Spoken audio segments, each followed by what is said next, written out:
J. Bergoglio et les évêques américains se sont retrouvés face à la force impénétrable des 4 cavaliers du complice. À savoir Trump, Vance, Omen et Bannon.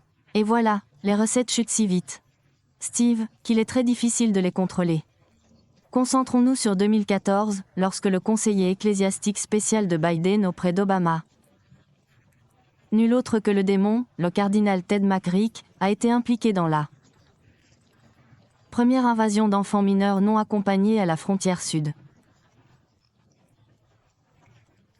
Il a travaillé avec le Vatican et les évêques du Guatemala, du Honduras et du Nicaragua pour inonder la frontière sud d'environ 60 000 enfants. Nous ignorons où sont passés ces 60 000 enfants. Mais je suis très préoccupé par le fait que le cerveau derrière tout cela était le chef de cabinet ecclésiastique d'Obama. McCormick, imaginez un prédateur sexuel mondial, architecte et gestionnaire de toute cette invasion mondiale, principalement d'Amérique centrale, d'enfants mineurs non accompagnés. Avance rapide, Steve, cela s'est produit en 2014. En 2014, l'argent versé aux évêques des États-Unis a doublé, passant de 20 à 45 millions, pour qu'ils puissent permettre cette invasion. Aujourd'hui, nous constatons que, depuis 20 ans, plus de près de milliards de dollars sont versés aux évêques américains pour le programme d'aide aux enfants mineurs non accompagnés. Cela n'inclut pas tous les autres programmes de migration en cours. Nous appelons les catholiques du pays et, franchement, du monde entier, à la suppression des subventions des ONG et à la surmigration. Deuxièmement, nous savons maintenant, grâce au livre de Mike McCormick, Le malin surmontable, où il présente les reçus prouvant que Frances et McCormick ont été impliqués dans de nombreuses révolutions de couleur à partir de 2013.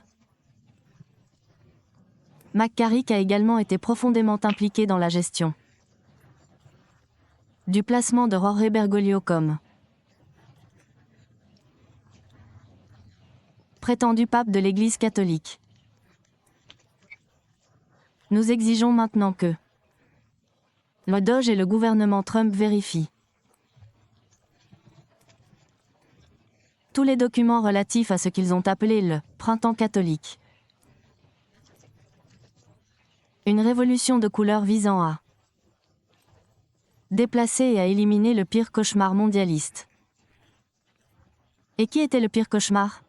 Ratzinger, le pape Benoît XVI, car il était contre l'immigration en Europe, contre le changement climatique, contre l'accord avec la Chine, contre les objectifs de développement durable de l'ONU. Le programme du nouvel ordre mondial était bloqué par Ratzinger. François le savait, Obama, Biden le savait. Biden et Ted McCarrick sont aussi complices qu'eux. Larrons en foire, comme ils l'ont toujours été, et cela doit être révélé. Je crois que les reçus se trouvent aux archives nationales.